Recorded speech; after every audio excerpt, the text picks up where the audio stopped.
Tarik bab 7 akan membahas tentang al-ijtihadu la yunqadu bil al-ijtihad. Ijtihad dalam istilah para ahli ilmu usul fikih ialah mencurahkan daya kemampuan untuk menghasilkan hukum syar'i dari dalil-dalil syar'i yang terperinci. Menurut bahasa, kata ijtihad berasal dari bahasa Arab, yaitu bentuk masdar dari kata yajtahid. Ijtihad artinya mengerahkan segala kesanggupan untuk mengerjakan sesuatu yang sulit. Secara terminologi, sebagaimana didefinisikan oleh Muhammad Abu Zahra, ijtihad yaitu pengerahan segala kemampuan seorang ahli fikih dalam menetapkan atau istinbat hukum yang berhubungan dengan amal perbuatan dari dalilnya yang secara terperinci. Dan menurut sebagian definisi ulama usul fikih, sebagaimana dikutip oleh Saifullah Maksum, bahwa ijtihad adalah mencurahkan segala kesanggupan dan kemampuan semaksimal mungkin dalam penerapan hukum. Kaidah al-ijtihad la yunqadu bi al-ijtihad mempunyai pengertian bahwa sebuah produk hukum dari sebuah hasil ijtihad yang telah dilaksanakan pada suatu waktu dan tempat tertentu tidak dapat dianulir seketika oleh produk hukum dari sebuah hasil ijtihad pada suatu waktu dan tempat yang lain. Kaidah ini berlaku terhadap hasil ijtihad yang dilakukan oleh seorang mujtahid maupun lebih, baik produk hukum yang dihasilkan oleh mujtahid tersebut bersifat personal maupun kolektif. Pengertian kaidah ini bahwa ijtihad yang telah dilakukan oleh seorang ulama tentang suatu perkara tidak dapat dibatalkan oleh ijtihad yang datang kemudian, meskipun perkaranya bisa sama. Hal ini dimungkinkan karena adanya perbedaan situasi dan kondisi yang bisa mempengaruhi proses dan hasil ijtihad. Kaidah ini memberikan penjelasan bahwa pada prinsipnya suatu hasil ijtihad yang dilakukan pada masa yang lalu tidak boleh dibatalkan oleh ijtihad yang dilakukan kemudian, baik oleh seseorang mujtahid itu sendiri maupun mujtahid yang lain. Hukum hasil ijtihad terdahulu tidak dapat dibatalkan oleh hukum hasil ijtihad kemudian, sebab hasil ijtihad kedua tidaklah lebih kuat nilai dan bobotnya dari hasil ijtihad yang pertama. Di samping itu, apabila suatu hukum hasil ijtihad dapat dibatalkan oleh hasil ijtihad yang lain, maka akan terjadi ketidakpastian hukum, sehingga akan berakibat adanya kesulitan dan kekacauan yang sangat besar. Kaidah ini bersumber dari Al-Quran, Sunnah, Ijma, dan Atsar. Adapun juga dalil dari kaidah ini dari Al-Quran, yaitu pada surat Al-Anfal ayat 67 sampai 68, dan dalil dari Sunnah yang pertama diriwayatkan oleh Amir bin Rabi'ah dan yang kedua diriwayatkan oleh Atta bin Jabir. Adapun contoh penerapan ijtihad yang tidak membatalkan ijtihad lainnya, yaitu yang pertama, Abu Bakar pernah memutuskan suatu masalah tetapi Umar mempunyai pendapat lain tentang masalah itu, hingga Umar menghukuminya berbeda. Sikap Umar itu tidak dapat membatalkan ijtihad Abu Bakar. Dan yang kedua, pada zaman Nabi ada dua orang yang melakukan perjalanan, maka ketika itu masuklah waktu sholat dan di sekitar itu tidak ada ditemukannya air.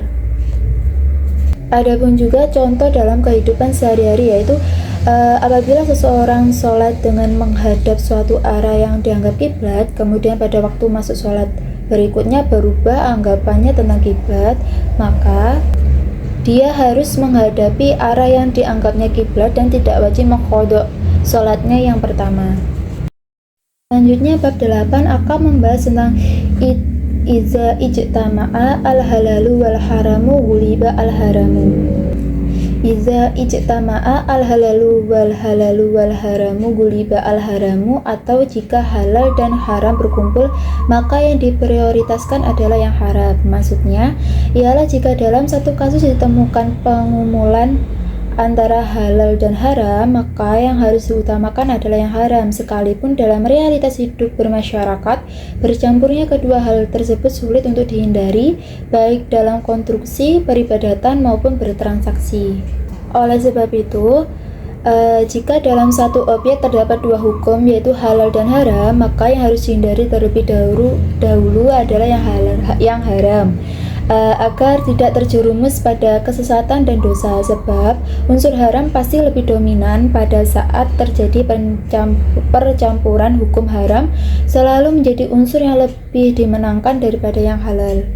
Secara umum, kaidah ini mencangkup 3 instrumen yang penting dan saling berkaitan antara satu yang lain, yaitu ketiga instrumen tersebut hukum halal, haram, dan ijtima atau percampuran keduanya. Yang pertama, halal yang dimaksud di sini ialah halal yang mubah, bukan halal yang wajib. Karena sesuai dengan konsensus ulama, jika antara perkara halal dan wajib dan haram berkumpul, maka maslahah berupa kewajibanlah yang harus dijaga. Sementara dalam kaidah ini yang dimenangkan justru keharamannya, bukan kehalalannya. Yang kedua, haram dalam kaidah ini sama dengan pengertian haram dimaksud dalam ilmu fikih secara umum. Artinya, segala sesuatu apabila dikerjakan mendapatkan siksa, dan jika ditinggalkan akan mendapatkan pahala. Yang ketiga adalah ijtima. Mengenai batasan ijtima atau percampuran unsur halal dan unsur haram, menurut Syekh Yasir Al-Fadani, tidak ada ketentuan baku atau batasannya pasti mengenai halal itu. Oleh karenanya, ijtima antara halal dan haram diperhitungkan di sini adalah ijtima dalam asumsi pelaku, bukan pada kenyataan di lapangan atau fakta praksis. Dengan demikian, halal dan haram sudah bisa dinilai berkumpul atau ijtima bila pelaku sudah mempunyai asumsi kuat ke arah itu, walaupun dalam kenyataannya tidak demikian. Adapun dasar pijakan dari teori ini adalah sabda Nabi Muhammad SAW sebagai berikut: tidaklah berkumpul halal dengan haram kecuali haram itu mengalahkannya halal. Hadis ini mengatakan bahwa pada saat halal dan haram berkumpul, maka yang lebih dominan adalah haram. Maka dari itu, hukum haram harus lebih diutamakan daripada yang halal sebagaimana yang disepakati oleh jumhur ulama. Sekalipun sanad hadis ini lemah atau dhaif, tetapi isi yang terkandung di dalamnya sudah benar dan tidak bertentangan dengan nas. Oleh karena itu, hadis tersebut bisa dijadikan sebagai hujjah, sebab sesuai dengan berita agama, yaitu untuk selalu berhati-hati atau berikhtiar. Kaidah ini juga memuat beberapa kaidah cabang atau subkaidah lain yang mempunyai kemiripan makna, namun dengan redaksi yang berbeda. Di antaranya, sub yang pertama, apabila larangan dan tuntutan saling berlawanan, maka yang lebih didahulukan adalah larangan. Sub kedua, bila kewajiban dan larangan berkumpul, maka yang didahulukan ialah kewajiban. Sub ketiga, jika dalam satu ibadah berkumpul antara sisi di rumah dan sisi di perjalanan, maka yang dimenangkan ialah sisi yang di rumah. Sub keempat, jika dua kewajiban saling bertentangan, maka yang didahulukan ialah kewajiban yang lebih kuat.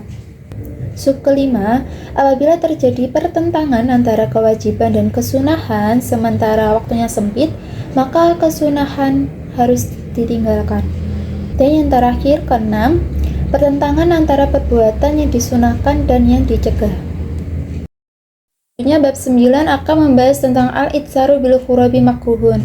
Kata itsar secara bahasa bermakna melebihkan orang lain atas dirinya sendiri, sedangkan itsar ialah sikap mendahulukan kepentingan orang lain daripada dirinya sendiri. Sifat ini termasuk akhlak mulia yang sudah mulai hilang di masa kita sekarang. Padahal akhlak mulia ini adalah puncak tertinggi dari ukhuwah Islamiyah dan merupakan hal yang sangat dicintai oleh Allah Subhanahu wa Ta'ala dan juga dicintai oleh setiap makhluk. Contohnya, jika ada seseorang memiliki air yang hanya cukup untuk berwudu untuk dirinya saja, maka ia tidak boleh memberikan air itu kepada orang lain agar orang lain bisa berwudu sementara ia tayamum. Yang disunahkan ialah dia menggunakan air itu untuk berwudu, biarkan orang lain tayamum. Kecuali jika ada orang lain yang membutuhkan untuk minum karena kehausan, maka ia sebaiknya memberikan air itu kepadanya dan ia bisa bersuci dengan cara tayamum. Adapun macam-macam dari itsar. Yang pertama, itsar dalam perkara duniawi. Misalnya, ketika kita meminjamkan motor kepada orang lain yang harus segera dibawa ke rumah sakit, namun ketika itu juga kita juga membutuhkan motor itu tersebut. Yang kedua, itsar dalam perkara ibadah. Mendahulukan orang lain dalam perkara ibadah ialah sesuatu yang sesuatu yang dibenci, karena masing-masing orang diperintahkan untuk mengagungkan Allah Subhanahu wa taala. Jadi kita tidak boleh untuk mendahulukan orang lain atas diri kita dalam perkara ibadah. Bahkan orang tersebut ialah pimpinan, mertua, atau orang-orang yang kita sayangi sekalipun.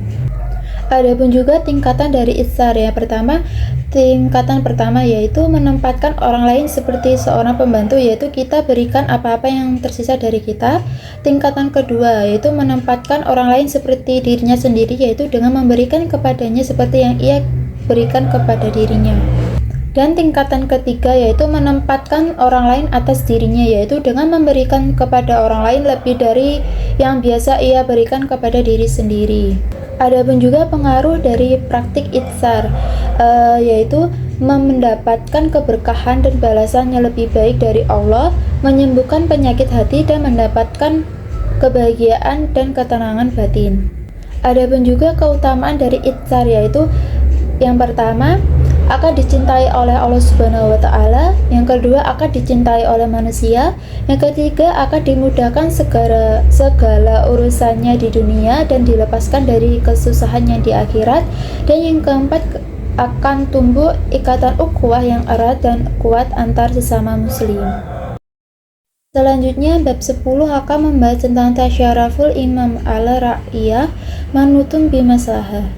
Kaidah fikih tasyaraful imam a'la ra'iyah manutun bil maslahah dapat diartikan segala tindakan atau kebijakan seorang imam atau pemimpin terhadap subjek maupun objek hukum yang berada di bawah kepemimpinannya, di mana kepemimpinannya tersebut harus mengacu pada terwujudnya manfaat dalam kebijakan, baik berupa manfaat duniawi maupun manfaat ukhrawi.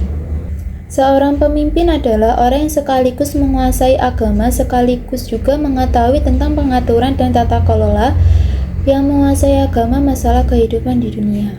Di dalam konteks manusia, berarti masyarakat umum yang memiliki seorang pemimpin yang bertugas untuk mengatur segala urusan dan memperhatikan kemaslahatan mereka.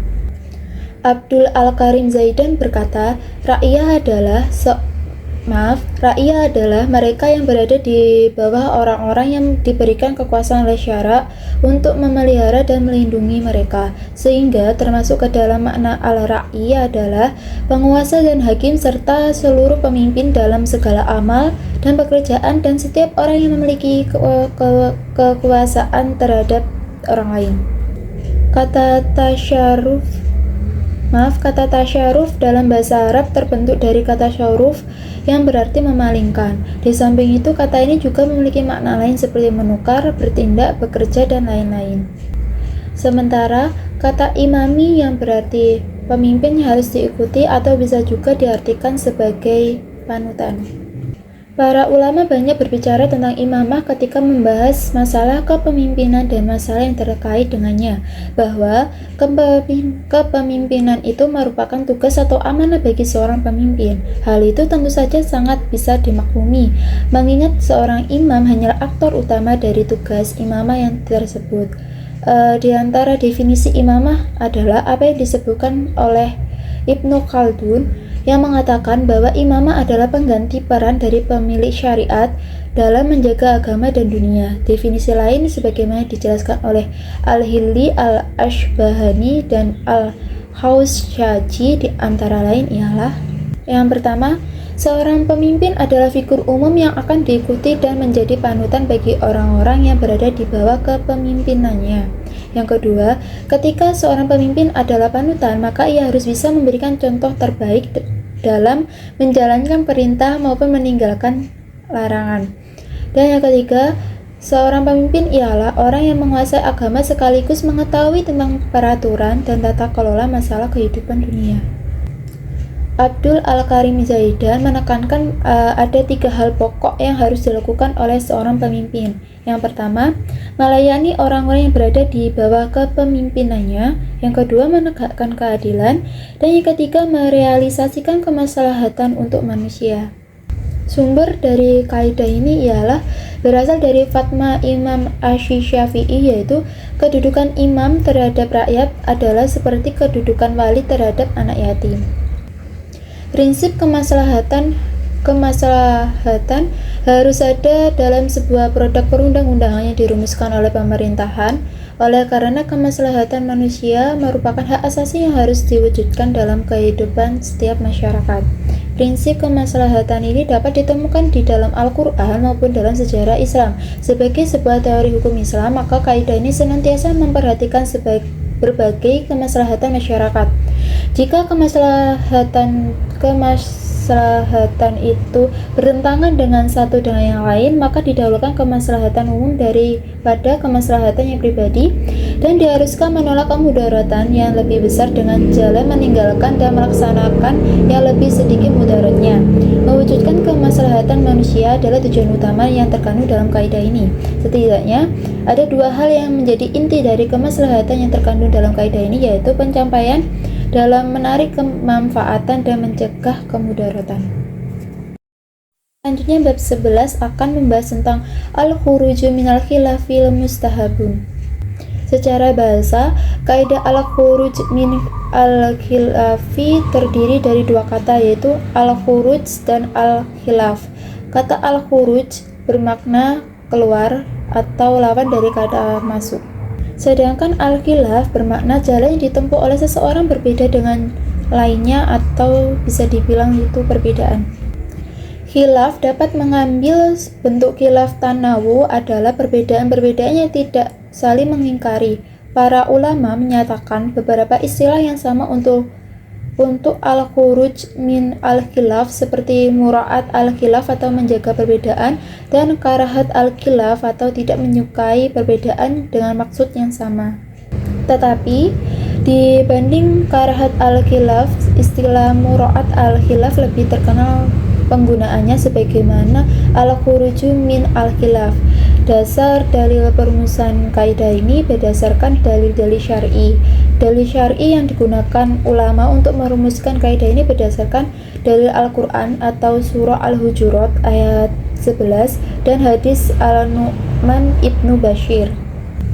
Kaidah al-khuruju min al-khilaf yaitu kaidah-kaidah yang berlaku hanya dalam cabang-cabang fikih tertentu yang dalam hal ini adalah siyasah. Meskipun demikian, dalam praktiknya terlihat bahwa kaidah ini juga diterapkan dalam hampir semua bidang fikih di mana terdapat perbedaan pendapat para ulama dalam menarik kesimpulan istinbat hukum.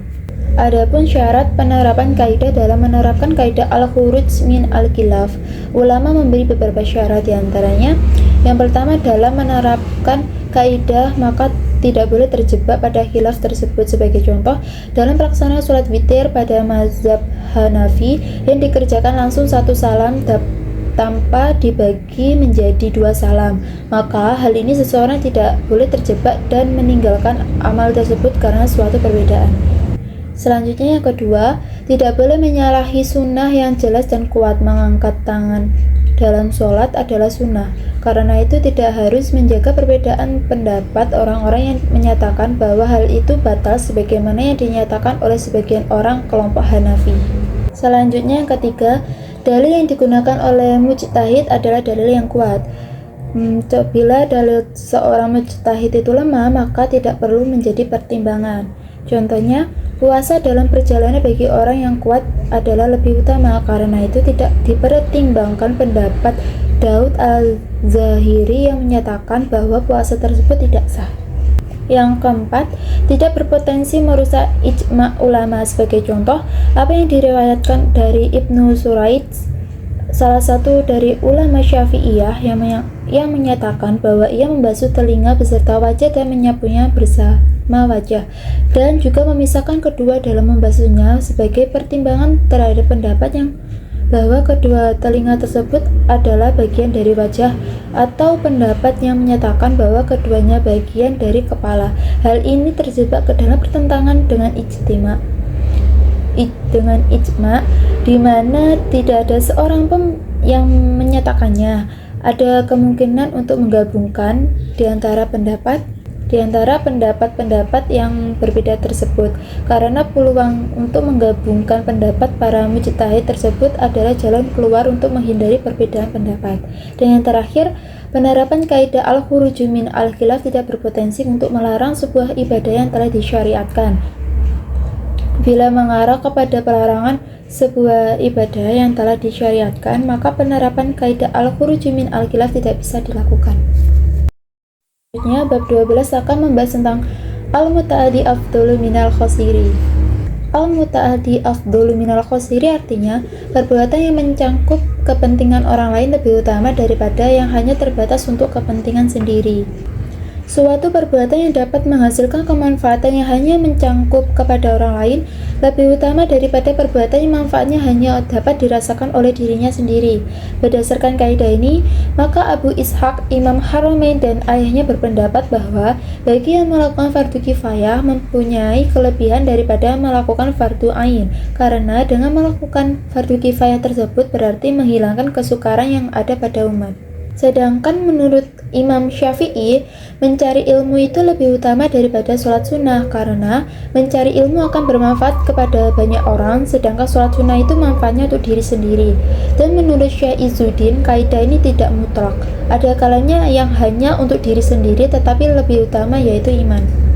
Amalan muta'addi adalah amalan yang manfaatnya untuk orang lain, baik manfaat ukhrawi mengajarkan ilmu, bisa juga manfaat duniawi menunaikan hajat orang lain, menolong orang yang dizolimi. Sedangkan amalan khosir adalah amalan yang manfaatnya hanya untuk pelakunya saja, seperti puasa, membaca Al-Quran, dan iktikaf. Para fuqaha syariat menyatakan bahwa amalan muta'addi manfaatnya untuk orang lain lebih utama daripada amalan khosir yang manfaatnya untuk diri sendiri. Syekh Muhammad Shalih Al-Munajjid Hafizahullah berkata, pelaku ibadah qasirah hanya mendapatkan manfaat untuk dirinya sendiri, sedangkan ia meninggal dunia, maka amalnya tersebut akan putus. Adapun pelaku ibadah muta'addi, maka walaupun meninggal dunia, amalnya tidaklah terputus. Syekh Muhammad Shalih Al-Munajjid menerangkan bahwa keutamaan dari sini dari sisi jenis, bukan berarti semua amalan muta'addi lebih afdol daripada amalan qasir.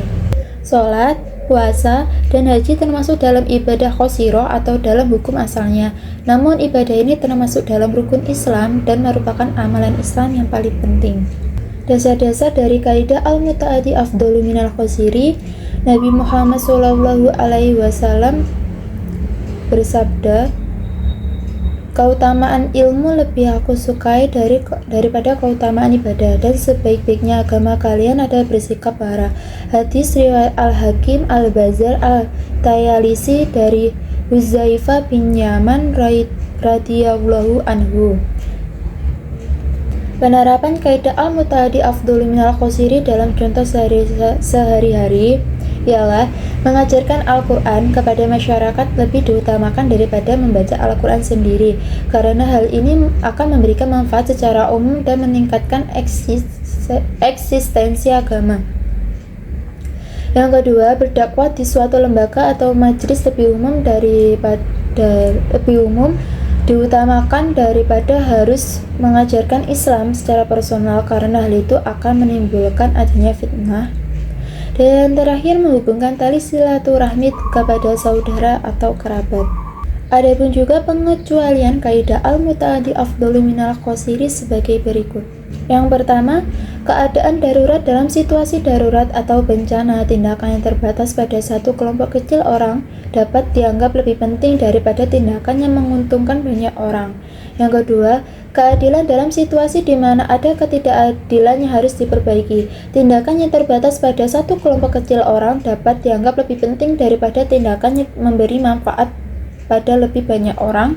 Dan yang terakhir, keselamatan. Dalam situasi yang melibatkan risiko keselamatan, tindakan yang terbatas pada satu kelompok kecil orang dapat dianggap lebih penting daripada tindakan yang memberikan manfaat pada lebih banyak orang.